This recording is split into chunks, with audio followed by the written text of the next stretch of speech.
Hello out there in TV land. Take a look at your monitors. Hi, I'm Destiny from As Told by Destiny. You're watching YouTube.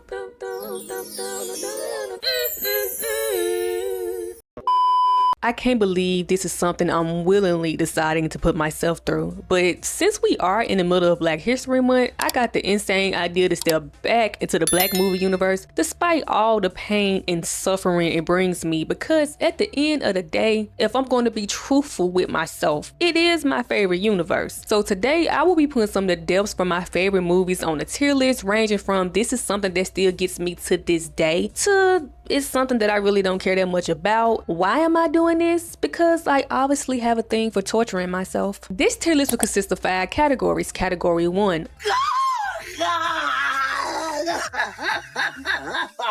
This category is for the depths my heart can't differentiate from fake and reality. It genuinely feels like I lost somebody I knew in real life and I'm still waiting on my obituary and invite to the funeral so I could walk in there just like Big Red from 5 Heartbeats, minus being the reason that person is in a casket. Category 2. My Shayla. My Shayla. This category is for the deaths that didn't leave me questioning my sanity like the first category, but I'm still not okay. Category 3. Damn. This category is for the deaths that while they don't devastate me like the first 2 categories, I still take them very personally. Category 4. Man, I fell down to my knees when the law came. This category is for the deaths that definitely resulted from the consequences of that person's actions, and maybe some people would say it was justified, but I'm still sick to my stomach. And last but not least, Whoop-de-doo. this category is for the deaths that don't move me as much as they probably should, but let's get into it. First, we'll be traveling to the Juice universe. We have Raheem. By the way, good luck, man.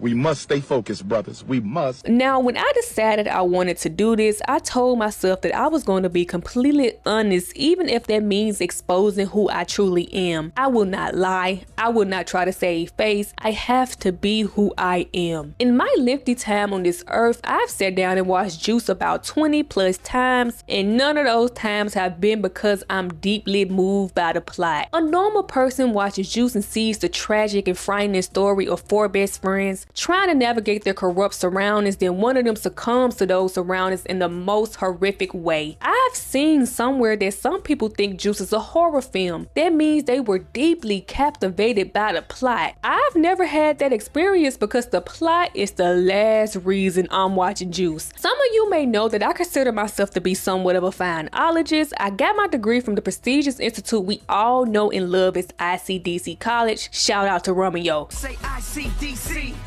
I'm so ICDC. College. With that being said, there are too many insane face cards and Juice for me to be there solely for the plot. Where normal people see horror and tragedy, I see Tupac Shakur, Khalil Kain, and Omar Epps, 3 of the most pivotal face cards the 90s so generously gave to us, having the nastiest mug off for a hour and 34 minutes. Normal people watch Juice and think it's about mental health, street cred, etc. But in my mind, Bishop doesn't end up murdering Raheem because he mentally flipped his wig. It's because he knew in the face-off they were having, Raheem was the main one giving him the meanest competition, and he knew he had to take him out. Truthfully, as dissy as it sounds, I don't watch Juice for the plot, so by the time Raheem dies, of course I'm in my feelings, but not because I'm engulfed in the storyline. It's because we just lost the character who arguably had the best face card in the whole entire movie. Oh, shit. Damn. That devastates me. Last, we have Bishop. You're right, I am crazy. But you know what else? I don't give a fuck.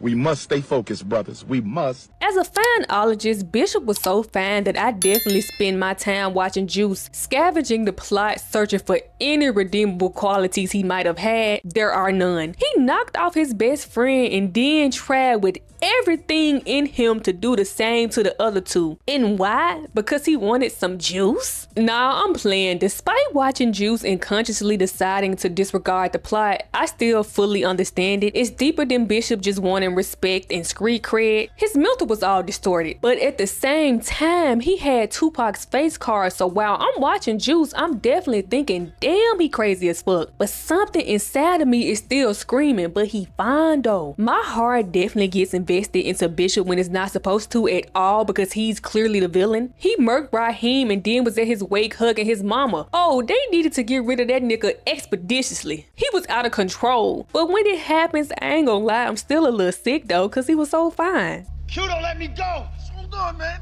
I can't hold on, man. Man, I fell down to my knees when the law came. What he said? Raheem's dead, somebody shot him. Nigga, you shot him. Next, we'll be traveling to the Hardball universe. We have G-Baby. Alright, let me break it down to you right quick.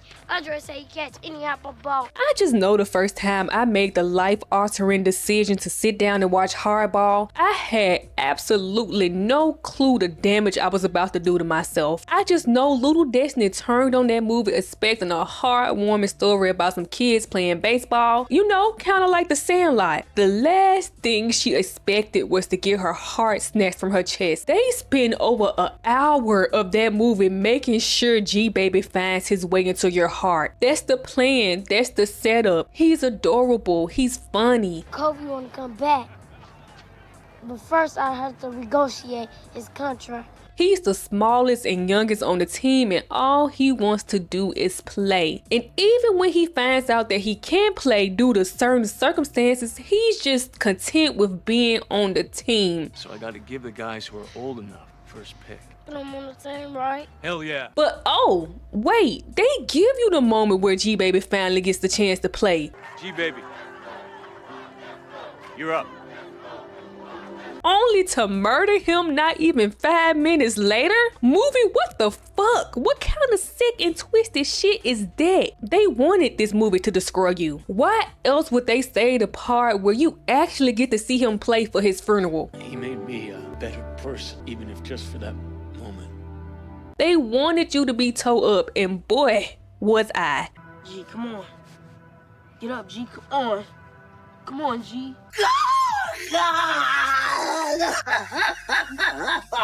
It was acting. It wasn't real. It was just a movie. It was just a movie, Destiny. Next, we'll be traveling to the Boys in the Hood universe. We have Ricky Baker. Due to what they put me through with Ricky, I have PTSD. Anytime I'm watching anything and they start giving a character hopes, dreams, and potential, I'm on high alert. I think to myself, what are you trying to set me up for? Are you trying to get me invested in this person's future knowing damn well they're not gonna have one? All Ricky wanted to do was make it out the hood. All he wanted to do was play some football. He wasn't about that life and he didn't pretend to be. I want to do something with my life, all right? I want to be somebody. There are so many Rickies out there, so the plot of Boys in the Hood has done irreversible damage to my heart because I know it was reality for a lot of black boys back then and even now, which is even more sad. It still turns the stomach of me and my homegirls that Ricky, the character who is trying to do all the right things and actively choosing not to be in the streets, still met an untimely demise.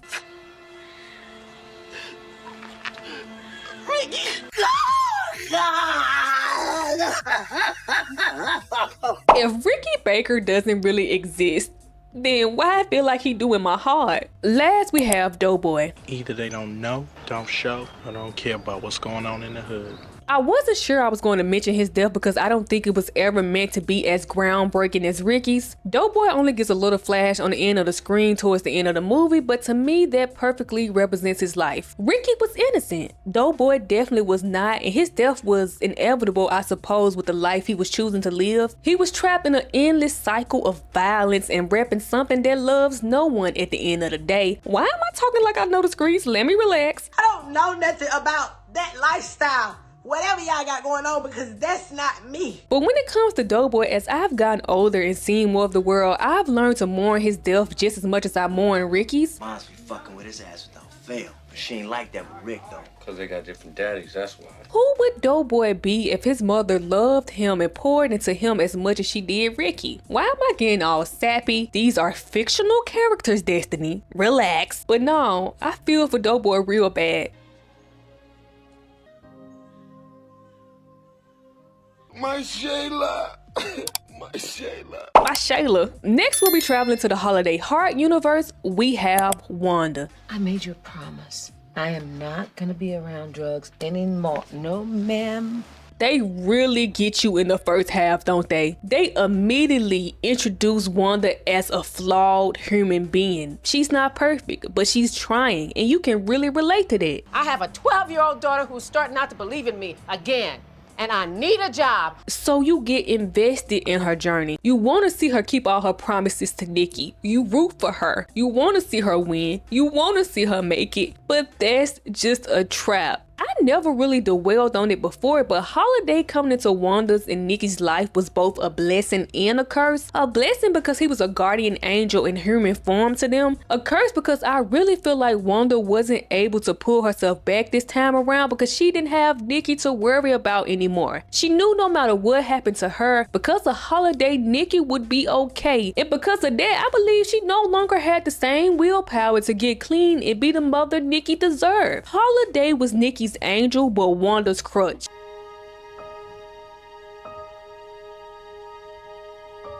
Damn. Still to this day, I can't even look at a bike without thinking about my girl Wanda. Next, we'll be traveling to the Brotherly Love universe. We have June. You not my father. As long as I keep the lights on up in this motherfucker, I am your father.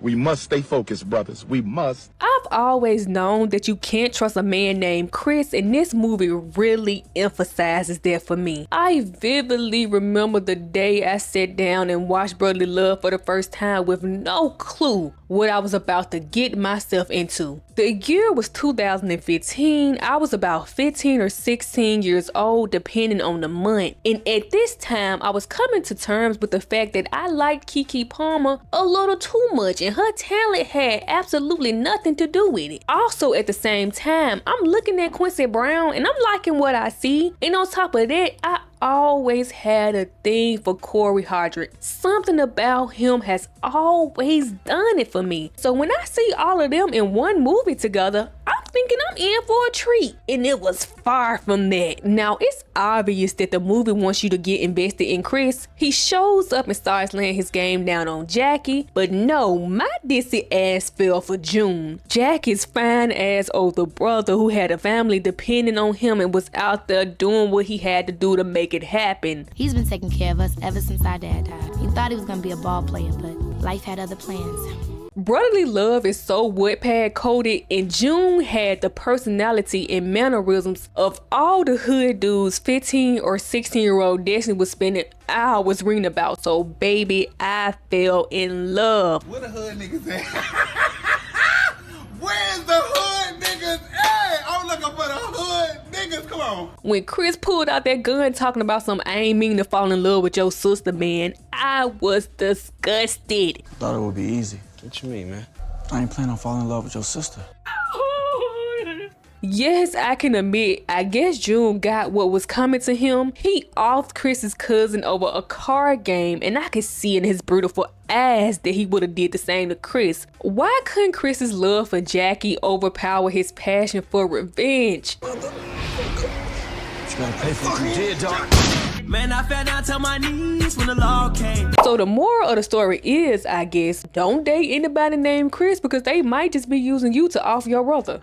Yeah. Next, we'll be traveling to the Menace to Society universe. We have Kane. Oh, so what, you like being in my way? What you think? Hey, they call me Kane.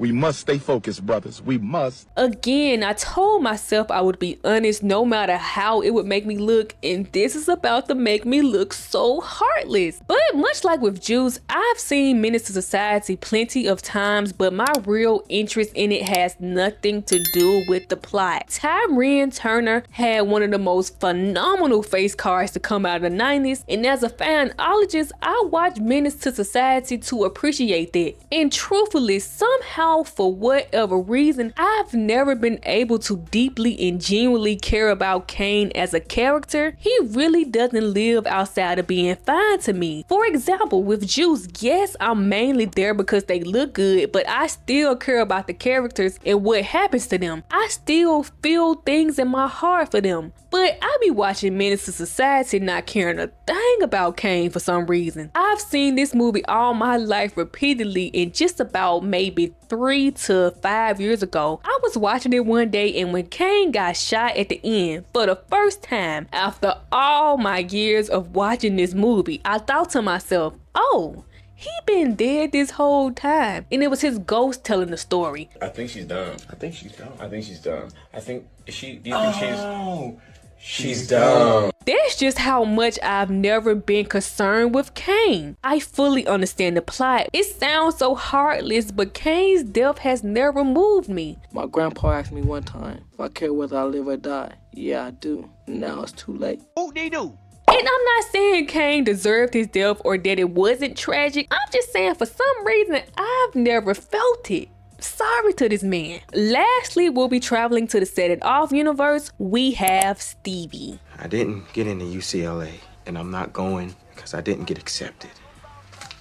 When it comes to Stevie, I have to ask myself, does his death really put me through anything? Or is it the way Stoney reacted to his death that puts me through something?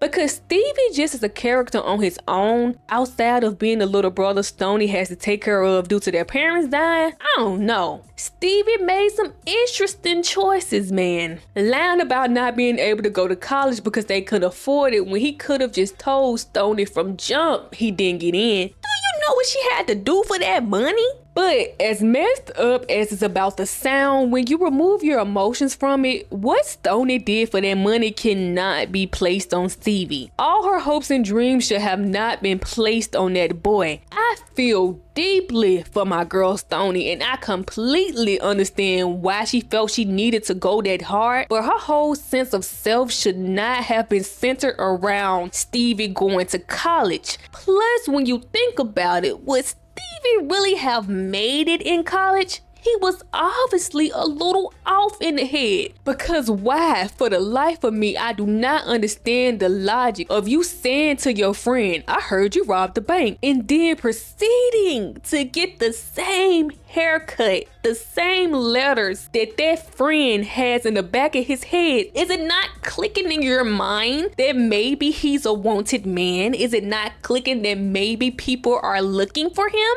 What's not clicking? What's not clicking? And trust me, I'm not victim blaming Stevie. What happened to him was tragic, and no decision he made cost him his life because it never should have happened. But I'm just saying, he wasn't even from Acorn Projects. Stay with me. You stay with me. Get me a fucking ambulance! Damn! Stoney had all her eggs in a raggedy ass basket. Stevie wasn't getting them out the hood. Next we have TT. Cleo Menza, no more fancy cars, shopping sprees. I just have to say that they do a damn good job with making the Set It Off universe feel real and raw. Depending on who you are, the lifestyles and mindsets of the characters really resonate with you. They're everyday people just trying to make it like everybody else, so of course my heart got deeply invested. $15 an hour, I'll be old.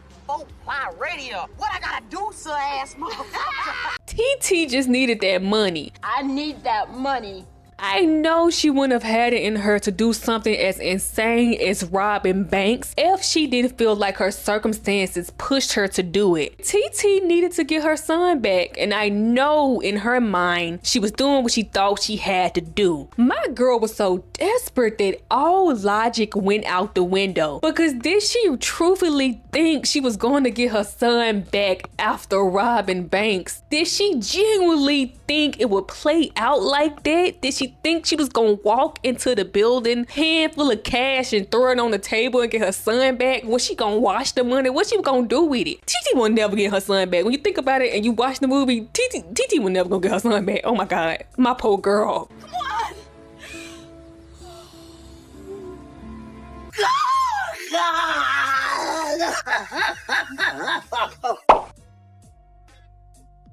Next we have Cleo. Yo, white people be having some old waterhead, crying ass, ugly baby. All I really can say is, day after day, seems like I push against the clouds. They just keep blocking out the sun. All of a sudden, I hear this noise, and it sounds like a freaking cat is being strangled. It seems since I was born, I've wakened every blessed morning, down on my luck, end up against the wind. She's not talented. She's not a songstress. I'm sorry for your eardrums, but I just had to get that out. But oh, the song, the realization that this is the end, the tremble of her lips as she lit her last cigarette. Ain't nobody ever so deaf like this to this day. Down on my luck and